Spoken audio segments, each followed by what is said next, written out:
खुलुमबाय स्टुडियो आं रबिन बसुमतारी। बे समाव भारतारि अख्रां सान्थ्रिनि जगुवार ट्रेनार बिरखंआ मोनसे गिदिर जाब्रबथाय।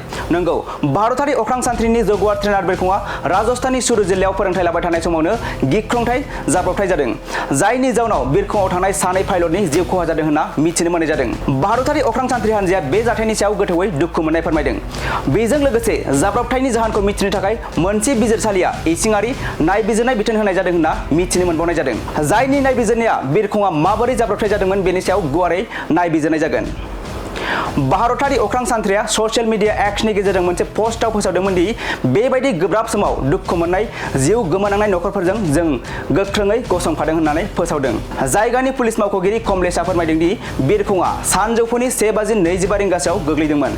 जाब्रबथायनि उनाव जिल्ला बेंगिरि अभिषेक सुराना, पुलिस आरो अर खोमोरग्रा हान्जाया जाथाय जायगायाव सौहैयो आरो जाथायनि सायाव गोख्रों नायबिजिरनाया बे समाव सोलिगासिनो दं होनना मिथिनो मोननाय जादों। नंगौ, भारतारि अख्रां सान्थ्रिनि जगुवार ट्रेनार बिरखंआ राजस्थाननि सुरत जिल्लायाव फोरोंथाय लाबाय थानाय समावनो गिख्रंथाय जाब्रबथाय जादों, जायनि जाउनाव बिरखंआव थानाय सानै पाइलटनि जिउ खहा जादों होनना मिथिनो मोननाय जादों। भारतारि अख्रां सान्थ्रि हान्जाया बे जाथायनि सायाव गोथौवै दुखु मोननाय फोरमायदों।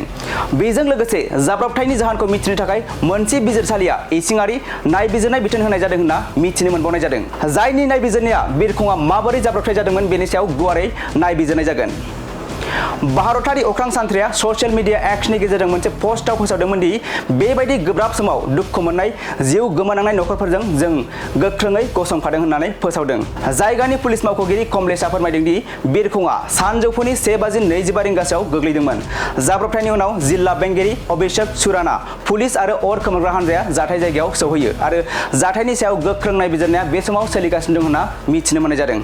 नंगौ, भारतारि अख्रां सान्थ्रिनि जगुवार ट्रेनार बिरखंआ राजस्थाननि सुरत जिल्लायाव फोरोंथाय लाबाय थानाय समावनो गिख्रंथाय जाब्रबथाय जादों, जायनि जाउनाव बिरखंआव थानाय सानै पाइलटनि जिउ खहा जादों होनना मिथिनो मोननाय जादों। भारतारि अख्रां सान्थ्रि हान्जाया बे जाथायनि सायाव गोथौवै दुखु मोननाय फोरमायदों। बेजों लोगोसे जाब्रबथायनि जाहोनखौ मिथिनो थाखाय मोनसे बिजिरसालिया इसिङारि नायबिजिरनाय बिथोन होनाय जादों होनना मिथिनो मोनबावनाय जादों, जायनि नायबिजिरनाया बिरखंआ माबोरै जाब्रबथाय जादोंमोन बेनि सायाव गुवारै नायबिजिरनाय जागोन। भारतारि अख्रां सान्थ्रिया ससियेल मिडिया एक्सनि गेजेरजों मोनसे पस्टआव फोसावदोंमोन दि बेबायदि गोब्राब समाव दुखु मोननाय जिउ गोमानांनाय नखरफोरजों जों गोख्रोङै गसंफादों होननानै फोसावदों। जायगानि पुलिस मावख'गिरि कमलेशआ फोरमायदों दि बिरखंआ सानजौफुनि 1:25 रिंगासोआव गोग्लैदोंमोन। जाब्रबथायनि उनाव जिल्ला बेंगिरि अभिषेक सुराना, पुलिस आरो अर खोमोरग्रा हान्जाया जाथाय जायगायाव सौहैयो आरो जाथायनि सायाव गोख्रों नायबिजिरनाया बे समाव सोलिगासिनो दं होनना मिथिनो मोननाय जादों।